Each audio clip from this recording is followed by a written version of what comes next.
Yo, what's popping? Gonna run through my predictions for week 3 right now. So first up, Sparks against Hunters. Assuming Alpha Yi comes back, I like the Spark here. Even though Jimmy and Leaf has been great for Chengdu, I think the Spark should be able to bounce back here. I think they should be able to get 4 wins here. This is going to be the toughest one because they just played Seoul and Shanghai. But I have no reason to doubt Spark right now. They've always been pretty good in these qualifiers. And even in their midseason madness tournament, they look good. I think Bernard Junker Queen, from what we see against these two top teams, has looked solid. It's just unfortunate that no Alpha E, even though Architect was playing decently, it's not the whole team of the Spark isn't built around decent like Genji play. They need great Genji play, which is I think what Alpha E will provide, and I would like to see him over Hunters. Yeah, I'm going to go with a 3-2. That also could just be Spark fan bias because they did not look very good after like a one round against Seoul, basically. Then we have the Seoul Dynasty against LA Valiant. Not too much to say here. Seoul looked like a fantastic team. Valiant, not as much. I think they are kind of struggling a lot in multiple departments. Dia is playing very well individually as a Junker Queen. I do question if the team is actually playing around that effectively. Because Dia, it's hard because Dia actually looks really good for himself, but I don't know if that, as a team they're able to capitalize on what he's doing. Langza looked tragic, right? Langza was super tragic. Sostin wasn't that bad, I guess, but I don't know. Becky is a troll artist, and Easy Hunt is not going to match up with Fitz at all. So it'll be interesting to see if Iris actually pulls up for Soul, but I don't even think so. That'll be interesting to watch out. So then we have Soul playing the Charge. It's going to be basically the same reasons. I guess a little different because Charge have a pretty bad Junker Queen. Again, Krung might be the worst Junker Queen we've seen. There's an argument that Fury is as well because he doesn't know how to hit a Rampage. But it's just not even the same league, basically, between Soul and Charge. And it should just be a quick 6-0 for Soul, I think. Spark against Valiant. Now, this is where it gets a little rougher. But at the same time, if Alpha E is back, I see no reason why this isn't a 3-0. It could be a 3-1, maybe, but I don't. I'd rather just run it a 3-0. It makes more sense to me. I think Valiant just don't. Something's not right with the Valiant. I don't know. Yes, they took Philly in Charge to map 5, and neither of those teams look very good either. Should be a Spark win, I think. Then we have Shanghai against Philly. Philly looked tragic. They look lost. Fury doesn't know how to hit an ult. Carpe is in instead of MN through, which I don't like. He doesn't even look that good. I don't think Carpe has a prayer in hell of matching up to Lip. And I'm just going to run it as a, Shanghai 3-0 because that's what it should be. But, it's APAC. These are all going to be wrong probably. Then we have the Philadelphia Fusion against the Guangzhou Charge. This is a little rough. Two teams with horrible Junker Queens. Philadelphia have more talent, but Charge showed that they could bounce back after a really bad showing against Shanghai. It's going to be a 3-2 one way or the other. I kind of want to believe in the Philadelphia Fusion a little bit more just because they should be a better team pound for pound. But if they're going to play Carpe, I'm going to go with Charge. I think Jimmy... This is a Jimmy diff, honestly. Yeah, Jimmy diff. And then we have the Hunters against the Dragons. I'm going to give Chengdu 1, I think. Just because Jimmy and Leaf should be good for a map. That's my reasoning. I think Hunters are probably a cut above the rest of the bottom of APAC, and we'll see where Spark lie after this week. The Spark versus Chengdu game is going to decide a lot, I think. But we'll see. We'll see. So then going on to the West region, we have some matches here as well. So Atlanta Rain against the London Spitfire. Speedily is of age now, so Nero will be on the bench. Well, I say hopefully, but I mean, like, for the Atlanta Rain, your Speedily should be playing.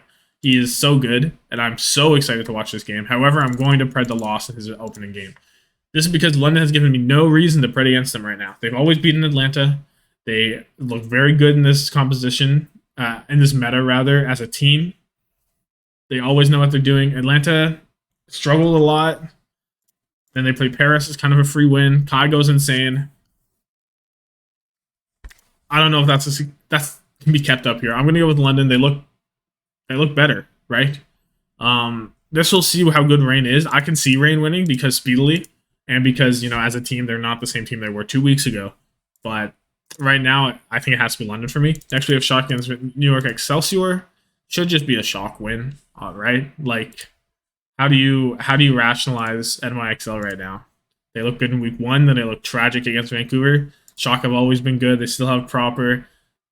They have Kilo going. Violets look good on the Lucio, I would say. I still have some question marks on the back line right now, but should be better than Ansu and Jay on ping anyway, so it should just be a 3-0.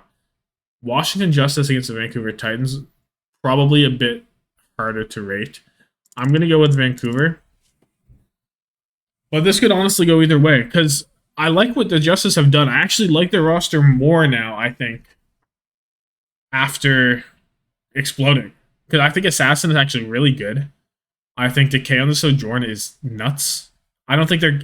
this is going to be maybe a hot take to say, I don't think they're missing Happy, like, at all. And I don't think they're missing Vigilante at all either. And I don't think they're missing Mag, because Mag honestly looked not good on Boston. Washington might have gotten better by losing players. That might be a crazy thing to say, especially looking at the players they lost. But that's kind of what I'm feeling right now. Anyway, they're still not good enough to beat Vancouver. Vancouver as a team, just look at everything, every engagement they take, when they use their ultimates, how they back up, everything looks really clean as a team for Vancouver. And Washington played a very struggling Florida Mayhem. So maybe I got to hold my horses on the Washington train right now because Florida looked tragic. I'm going to go with Vancouver right now. This would be a close game, though. So then we have the Toronto Defiant and the Boston Uprising. I see no reason not to go full Defiant. Mag, I watched back some of the stuff from the Dallas-Boston game. Mag is lost. He is just not on the same page as his team. I don't know if they're not following his calls. I don't know if he's not working in their system. I am a Mag hater right now on the Boston Uprising. I'd like to see Punk back in, but I'm afraid that we're not going to get that. And Toronto Defiant with Hisu on the Ash, I love what they're doing. I love the aggression. Their backline is phenomenal. Maybe one of the best backlines in this meta in NA at least. I don't see a reason why Boston should even get a map, right? I think Toronto are head and shoulders above Boston right now. And I hope they do not go back to mid, basically. So then Paris Eternal against Gladiators. Look, people might actually hype this up as an interesting match to watch. It's not going to be even close. Gladiators, look at who they lost to, boys. Houston, Toronto, Shock, and Dallas. I rate the three of them top three, and Houston, they kind of gave that... They didn't give that win, but Merritt and Pelican popped off. It wasn't a great match from Houston either, but it was a great match from Merritt and Pelican. It's not going to be even close. Gladiators are way better than Paris. Do not get it twisted. I beg you to not get it twisted. This is legit going to be nowhere near a contest. We saw how bad they looked versus Atlanta. Gladiators are better, I still think. I don't know. We'll see. Vancouver Titans against the Houston Outlaws. So Houston had a pretty tragic... I don't know how I want to do this. Houston had a pretty tragic last week against London, where they looked really bad. I don't think they're going to look that bad again. Now, I think there's some mental implosion going on maybe because you're getting rid of Iris. Pelican doesn't have Piggy anymore. What's going on in Houston? So maybe it is going to be bad. I'm going to give him a 3-1 because it's kind of like the Mickey Mouse safe pick. But I am a little worried. I think it could be a Houston... It's either Houston's mentally booming and it'll look even worse or they'll bounce back. I don't think there's a real in between. I guess staying the same would be tragic also. No, I'm gonna call it Houston stay bad, actually. That's what I'm gonna do. I think I'm gonna commit to my narrative that there's mental booming on the Houston Outlaws and they are going to collapse as a team for the rest of the season. Or at least this week. At least this stage. Yeah, so I'm gonna go with the 3-0 for Vancouver. Sure, why not? London against Washington. I like London. Do I like Washington for 2? I think I do.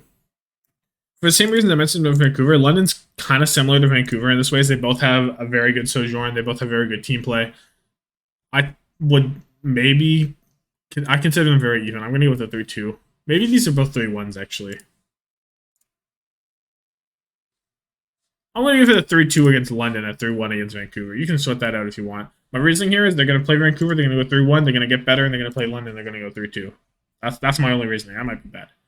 Houston against Atlanta. Ooh, can we get another C9 moment coming up? Maybe. If I'm committing to the Houston's going to blow up narrative, I'm going to go with Houston. I'm going to go with Houston. I like Houston. Do I like Washington for 2? I think I do. For the same reason I mentioned with Vancouver, London's kind of similar to Vancouver in this way. They both have a very good Sojourn. They both have very good team play. I would maybe... I consider them very even. I'm going to give it a 3-2 against London, a 3-1 against Vancouver. You can sort that out if you want. My reasoning here is they're going to play Vancouver, they're going to go 3-2. That's my only reasoning. That might be bad. Houston against Atlanta. Ooh, can we get another C9 moment coming up? Maybe. If I'm committing to the Houston's going to blow up narrative, It looks like this probably, or this even. Of course, this match by the time this plays, I'll have seen Houston and Atlanta. I guess you will have too. And I will probably change this for my actual commit, but I'm not going to make another prediction video. So let's go with a 3.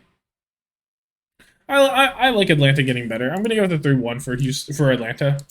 I think they should be able to bounce back. This is a speedily buff. This is 3-0 speedily buff, actually. Yeah, that looks good. And then Dallas 3-0 Florida because they're really bad. So, yeah, that's going to be it for me. Let me know your predictions down below in the comment section. Like the video if you like it. Subscribe for more daily Overwatch League content. Check out my Ash vs. Sojourn meta vid because that was really fun to make and I think worked quite hard on it. Thank you so much for watching. Have yourself a good one. Deuces.